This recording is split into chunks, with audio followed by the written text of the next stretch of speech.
Le plan Innovation Santé 2030 est assez clair. Les décennies prochaines seront celles de la santé, des biotechnologies et globalement des sciences biologiques. Et dans ce cadre, on voit une évolution très nette de la médecine. Aujourd'hui, on appelle ça la médecine 4P, préventive, prédictive, personnalisée et participative. Et ce que l'on voit aujourd'hui, c'est que les chercheurs dans le domaine de l'ingénierie ont toute leur place et se positionnent sur les aspects prédictifs et personnalisés.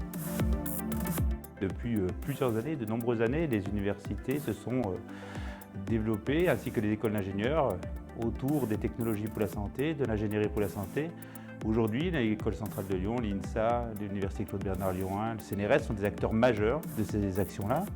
De par la force de nos laboratoires, le nombre de leurs relations partenariales, des startups essaimées, des collaborations avec nos partenaires médecins, des universités de médecine lyonnais, mais aussi nationaux et internationaux.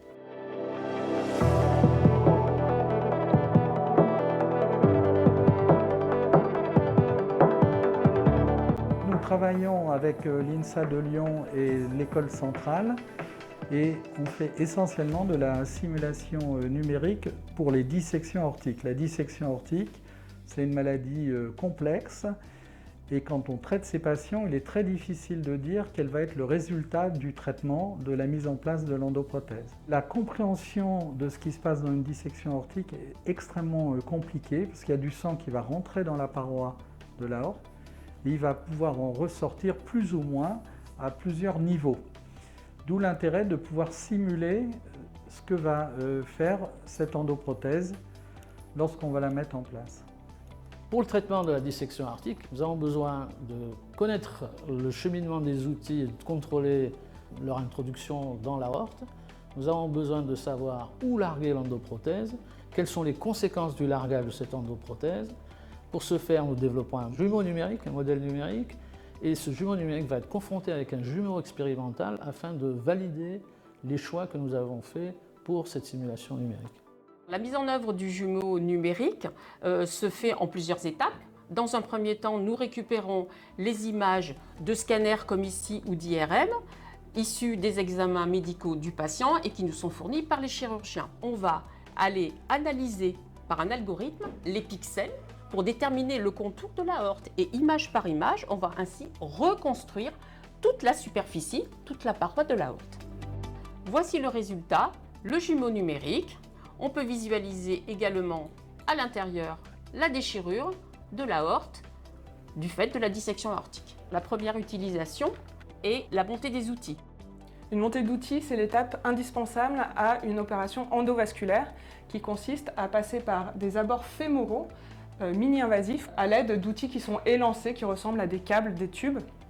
On voit par exemple ici une structure vasculaire qui souffre d'une dissection aortique qu'on devine ici. Et on va l'opérer en insérant des outils à l'intérieur jusqu'à insérer une endoprothèse qui est comprimée à l'intérieur de l'un des outils et qu'on va venir déployer au niveau du site à réparer. On voit ici la simulation de la montée des outils dans cette structure. On constate qu'elle se déforme beaucoup. Alors la connaissance de ces déformations, qu'on n'obtient que par la simulation, peut nous permettre de prédire quelques complications.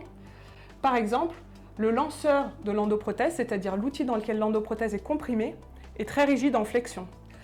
Si on n'arrive pas à redresser suffisamment la structure vasculaire, notamment au niveau des artères iliaques, lors de la montée des outils, on n'arrivera pas à faire monter le lanceur. Ça sera trop difficile. Il faudra choisir une autre voie d'abord.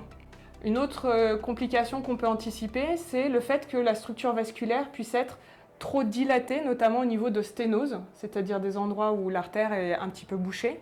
Si à ces endroits-là, quand le lanceur monte, il dilate trop la structure, il risque de la faire craquer et donc on peut avoir une hémorragie.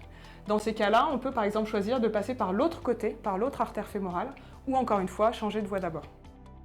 On peut également utiliser le jumeau numérique pour réaliser des simulations de l'écoulement tridimensionnel, l'écoulement sanguin, qui va se développer dans le modèle.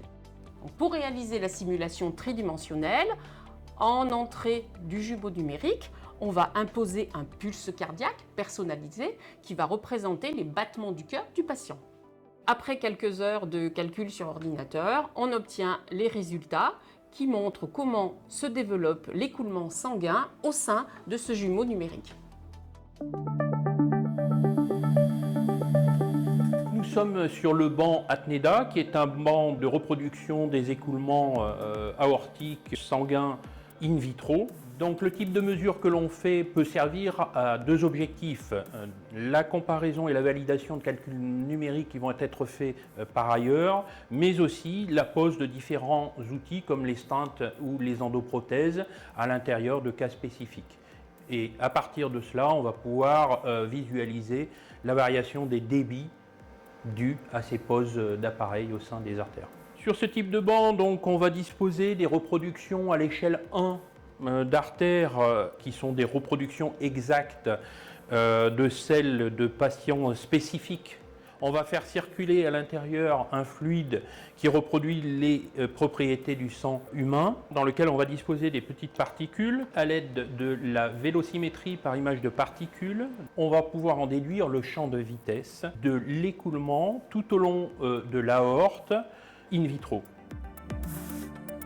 L'ensemble des données obtenues in vivo, in silico, in vitro vont nous permettre, avant l'opération, d'être prédictifs en termes d'identification de zones de dysfonctionnement. Ces zones de dysfonctionnement sont liées à des écoulements spécifiques qui sont indicateurs de possibles développements pathologiques post-opératoires. Travailler avec des chercheurs est pour nous extrêmement intéressant. C'est une forme de R&D de notre activité et idéalement, on imagine l'hôpital du futur où l'université ou des laboratoires de recherche seront intégrés dans nos services et au bloc opératoire pour collaborer au quotidien.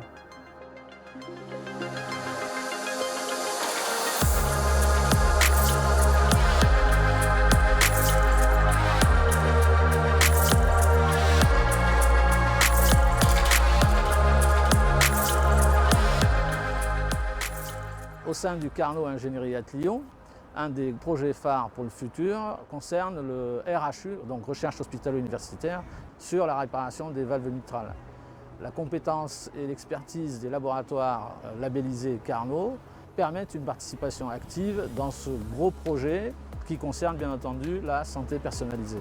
Parmi les projets qui vont nous mobiliser pendant les prochaines années, l'Institut Carnot Ingénierie à Lyon soutient un projet ambitieux qui rassemble 7 laboratoires et qui vise à développer des tests précliniques in vitro comme alternative aux tests in vivo sur animaux.